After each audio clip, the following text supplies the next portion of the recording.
বাচ্চারা বায়না ধরেছে রেস্টুরেন্টে যাবে, কোনোই প্রয়োজন নেই। ঘরেই যদি পাওয়া যায় রেস্টুরেন্টের স্বাদ, তাহলে কিন্তু রেস্টুরেন্টে যাওয়ার কোনো প্রয়োজনই হবে না। দেখবেন একদম চেটে ফুটে খেয়ে ফেলবে। এত মজার এই নাস্তাটা, আর ঘরোয়া উপকরণ দিয়ে সিম্পলভাবে এই নাস্তাটা আমি বানিয়েছি। তো কিভাবে করলাম আশা করি আমার সাথেই থাকবেন। তো প্রথমে আমি নিয়েছি হচ্ছে নর্মাল টেম্পারেচারের একটা ডিম, আর এখানে আমি দিয়ে দিলাম হচ্ছে আটা 1.5 কাপ। আটার পরিবর্তে ময়দাটাও দিতে পারেন, তবে আটা দিয়েও আমি করে নেই মাঝে মাঝে। তো এখানে আমি দিয়েছি হচ্ছে 1 চামচ ইস্ট, এখানে দিয়ে দিলাম হচ্ছে 2 টেবিল চামচের মতো চিনি। তো চিনিটা দিয়ে দেওয়ার পরে এখানে আমি দিয়ে দেবো হচ্ছে অল্প একটু লবণ, মানে 1 চামচেরও কম দিয়েছি। আর এখানে দিয়ে দেবো 2 টেবিল চামচের মতো রান্নার তেল। তো তেলটা দিয়ে দেওয়ার পরে প্রথমে আমি এই আটাগুলো ভালো করে একটু মেখে নিব। পানিটা কিন্তু প্রথমেই আমি দিচ্ছি না, পানিটা পরবর্তীতে আমি দেখে অ্যাড করব। আর এটা হচ্ছে একদম নর্মাল পানি, খুব বেশি ঠান্ডা না আবার গরমও না, নর্মাল পানি দিয়ে কিন্তু আমি এই ডোটা মথে নিব। প্রথমে একটু নরম থাকবে, তারপরে একটু ভালো করে মথে নিলে দেখবেন এরকম একটা ডো তৈরি হবে। আর অল্প একটু তেল দিয়ে আমি আবারও ভালো করে মথে নিলাম। যত বেশি করে ভালো করে মথে নেবেন এটা কিন্তু ততটাই সফট হবে। তো সাইডে আমি রেখে দিয়েছি ঢাকনা দিয়ে ঢেকে। আর এখানে আমি একটা সস রেডি করব। নিয়েছি হচ্ছে একটা সিদ্ধ ডিম, দিয়েছি আমি কিছুটা ধনিয়া পাতা, 2টো কাঁচামরিচ, আর দিয়ে দিলাম হচ্ছে 2 টেবিল চামচ হচ্ছে চিনি। আর এখানে আমি দিয়ে দিয়েছি হচ্ছে অল্প একটুখানি লবণ, 4 টেবিল চামচ তেল। তো দিয়ে আমি ভালো করে ব্লেন্ড করে নিচ্ছি। তো ব্লেন্ড করে নেওয়ার পর দেখেন আমার সসটা কত সুন্দরভাবে রেডি হয়ে গেছে। তো এখন আমি এই যে ডোটা রেডি করে রেখে দিয়েছিলাম গরম জায়গায়, আমি রান্নার ঘরের চুলার পাশে রেখে দিয়েছিলাম, দেখেন ফুলে কিন্তু ডাবল হয়ে গেছে।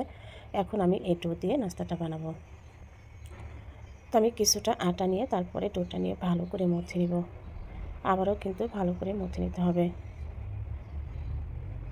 ডোটা যত বেশি ভালো করে মথে নেবেন এটা তত বেশি সফট হবে। তো দেখতে পাচ্ছেন এটা কিন্তু আমার ভালো করে মথে নেওয়া হয়ে গেছে।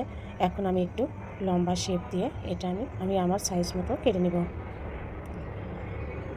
তো এখানে আমি 6টার মতো করে নিয়েছি। আপনারা ইচ্ছে করলে বেশিও করে নিতে পারবেন বা কমও করে নিতে পারবেন। তো যাই হোক, আমি ছোট ছোট বল আকারে একটু রেডি করে নিচ্ছি আমার কাজের সুবিধার জন্য। তো এখন প্রথমে আমি পাতলা করে রুটি বেলে নেব। একটু লম্বা সাইজের করে কিন্তু এই রুটিটা বেলে নিতে হবে। তো কীভাবে করছি সেটা আপনাদেরকে দেখিয়ে দিচ্ছি।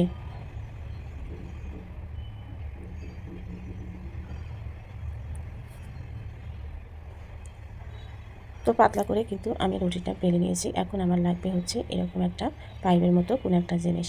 তারপরে আমি এভাবে যে এক পাশ থেকে এভাবে মুড়িয়ে নিব।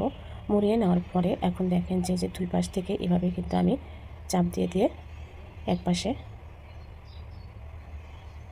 এভাবে টেনে কিন্তু একসাথে করে নিলাম। দেখেন সুন্দর একটা ডিজাইন হয়ে গেল। তো এখন আমি এই পাইপের ভিতর থেকে এটা বের করে নেব। এটাই হচ্ছে আমার নাস্তার ফাইনাল লুক। তো দেখতে পাচ্ছেন যে এভাবেই কিন্তু আমি সবগুলো রেডি করে নেব। তো সবগুলো রেডি করা হয়ে গেছে। এভাবে রেখে দেবেন কিছুটা সময় ঢেকে। তো তারপরে আমি কিন্তু চুলাতেই বানিয়ে নিব, ভেজে নিব। আর তেলটা কিন্তু খুব বেশি গরম করা যাবে না, অল্প একটু গরম হলেই এর মধ্যে দিয়ে দিতে হবে। আর এটা বানিয়ে নেওয়ার পরে যদি একটু বেশি সময় রেখে দেন তাহলে এটা কিন্তু আরও বেশি ফুলবে। যদিও আমি খুব বেশি সময় রাখতে পারিনি, অল্প সময় পরেই ভেজে নিয়েছি, যার কারণে আমি একটু কম ফুলেছে আর কি। তো একটু সময় নিয়ে কাজটা করলে এটা ডাবল হয়ে ফুলে উঠতো। তো দেখতে পাচ্ছেন যে আমি অল্প অল্প তেল দিয়ে সুন্দর করে ভেজে নিচ্ছি। আর খুবই মিডিয়াম হিটে কিন্তু এই নাস্তাটা ভাজতে হবে, হিটটা বাড়িয়ে দেওয়া যাবে না, তাহলে কিন্তু ভিতরটা কাঁচা থাকবে আর উপরটা কিন্তু পুড়ে যাবে। তো দেখতে পাচ্ছেন যে বেকিং পেপারটা কিন্তু আমি উঠিয়ে নিলাম খুব সহজভাবে। তো উল্টে পাল্টে আমি লাল লাল করে ভেজে নিয়েছি। তো দেখতে পাচ্ছেন আমার নাস্তাটা কিন্তু ভাজা হয়ে গেছে। তো এভাবেই আমি সবগুলোই ভেজে নেব। তো সবগুলোই ভাজা হয়ে গেছে। এখন আমি চলে আসছি যে ভিতরের যে পুরটা আছে সেটি রেডি করার জন্য। এখন এখানে নিয়েছি হচ্ছে আমি চিকেন। তো চিকেন আমি 2 টুকরো চিকেন নিয়েছি ছোটো ছোটো, আর হচ্ছে একটুখানি লবণ আর একটু হলুদ দিয়ে কিন্তু আমি সিদ্ধ করে নিলাম। এখন আমি কাঁটা চামচ দিয়ে এভাবে ঝুড়ো ঝুড়ো করে নিব।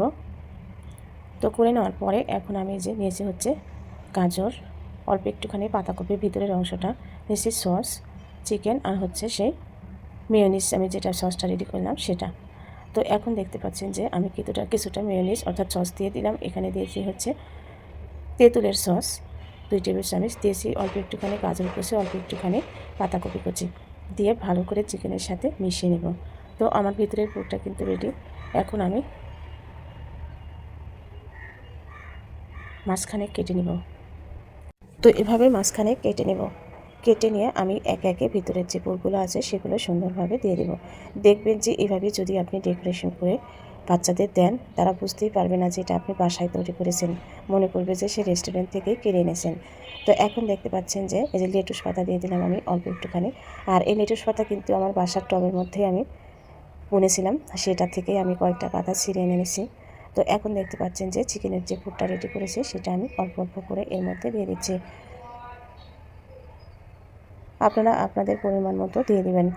তো এভাবে দিলে আর কিছুটা গাজর কুচি আর অল্প একটু বাঁধাকপি কুচি দিয়ে পরিবেশন করলে দেখবেন যে অনেক বেশি সুন্দর লাগে দেখতে। তো প্রতিটা নাস্তায় কিন্তু আমি এভাবে রেডি করে নিব।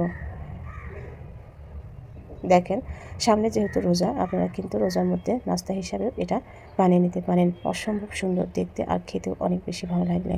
রেসিপিটা ভালো লাগলে লাইক, শেয়ার, কমেন্টস করে সাথে থাকবেন, পেজটা ফলো দিবেন। আর যারা চ্যানেল থেকে দেখছেন চ্যানেলটা সাবস্ক্রাইব করবেন। ধন্যবাদ।